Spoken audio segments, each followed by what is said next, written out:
8 فروری کا جو الیکشن تھا وہ سیٹیں آپ نے جیتی آپ کو دی گئیں.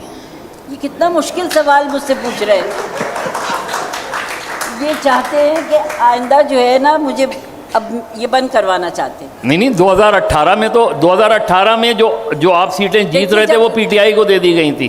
میں لیکن نہیں، اب یہ کہنا تو آسان ہے، اس کے بعد سے یہ تو ہمیشہ ہوتا رہے کہ یہاں پر کوئی چیز بھی نارمل نہیں ہوتی ہے، انٹرفیرنس ہوتی ہے اور اپنی مرضی کے مطابق رزلٹس آتے ہیں.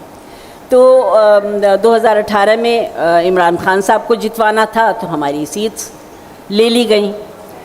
اسی طرح سے 2002 کے الیکشنز میں ڈیفنس کلفٹن سے کھڑی تھی. گورنر ہاؤس سے میرے پاس رات کو فون آیا کہ کل جیسے آج الیکشن ہے، اس دن رات کو 3 بجے فون آیا کہ آپ جیتی بھی ہیں. لیکن اگلے دن صبح جماعت اسلامی کا کینڈیڈیٹ جیتا ہوا تھا کیونکہ ایم ایم اے کو مشرف صاحب کو جتوانا تھا. اسی طرح سے اگر آپ آج کیا پوچھ رہے ہیں تو اس کے حوالے سے بھی میں سمجھتی ہوں کہ سب پہ یہ بات آیا ہے کہ یہ سارا کچھ جو ہے مینیپولیٹڈ ہے. یہ سب کا ریموٹ کس کے پاس ہے؟ یہ کتنا غلط سوال ہے. اس کا جواب میں نہیں دوں گی، یہ خود دیں گے. نہیں یہ بتائیں کہ یہ اصل میں سوال اس لیے کہ آپ نے ذوالفقار اس سے رحمان ملک کی بات کی، اور یہ بات ٹھیک ہے کہ وہ فائل مجھے بھی پتہ ہے وہ کون سی فائل ہے جو زرداری صاحب کے پاس ہے.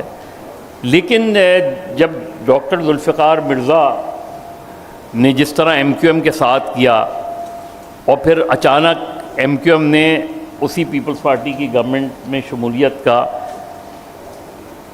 آپ چونکہ رابطہ کمیٹی کی اس وقت بھی رہی تھیں، تو اس وقت جو ایک انٹرنل ایم کیو ایم کے اندر ریفرینڈم ہوا تھا کہ ہمیں حکومت میں شامل ہونا چاہیے یا نہیں ہونا چاہیے، اس کے بارے میں عام تاثر یہ ہے کہ اس ریفرینڈم میں خود ایم کیو ایم کے لوگوں نے یہ کہا تھا کہ ہمیں نہیں شامل ہونا چاہیے، لیکن اس کے نتائج نہیں شو کیے گئے اور ایم کیو ایم جو ہے وہ حکومت کا حصہ ہو گئی.